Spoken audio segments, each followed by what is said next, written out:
So you would like to know a little bit more about the TRUSTY and CODA project and the challenges these two projects are going to target. So we are in a right timely moment where we are investigating novel technologies with artificial intelligence, and these two projects target digital assistants as a way to help air traffic controllers and other practitioners to deal with traffic, finding a way to smooth traffic integration and all the concerns to increase safety and efficiency with the air traffic control management. Okay, so I can give you more information regarding what are the planning for these two projects. So while both are investigating this notion of explainable AI, we have a specific plan where we first are going to investigate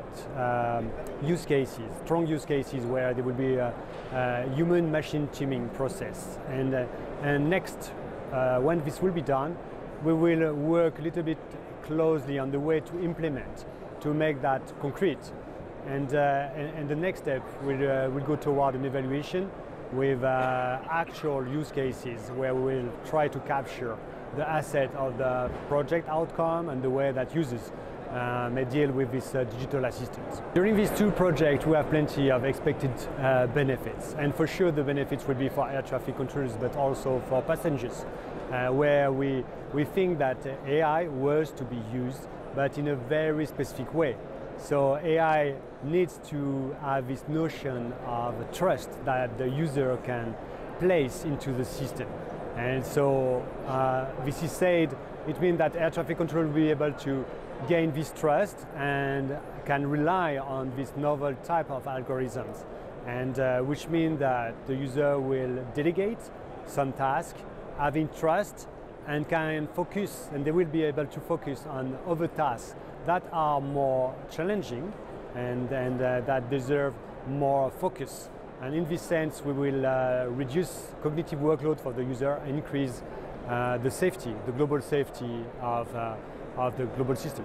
TRUSTY and CODA are two projects investigating explainable AI, and they are both low-level TRL projects, which means that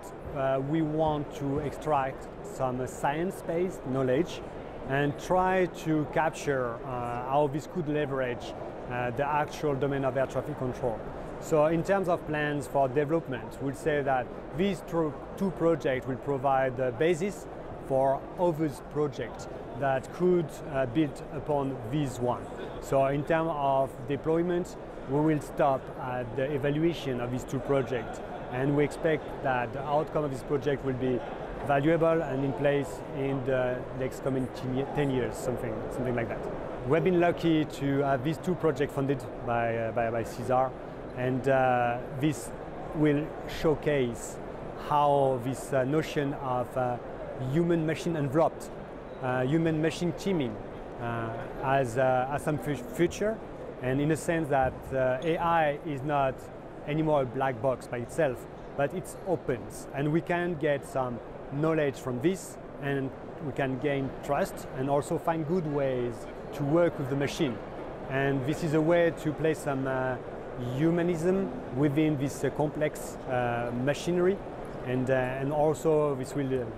get some hope that for all of these novel types of AI system, the human will be still present and play the major role in any type of decision that has to be done.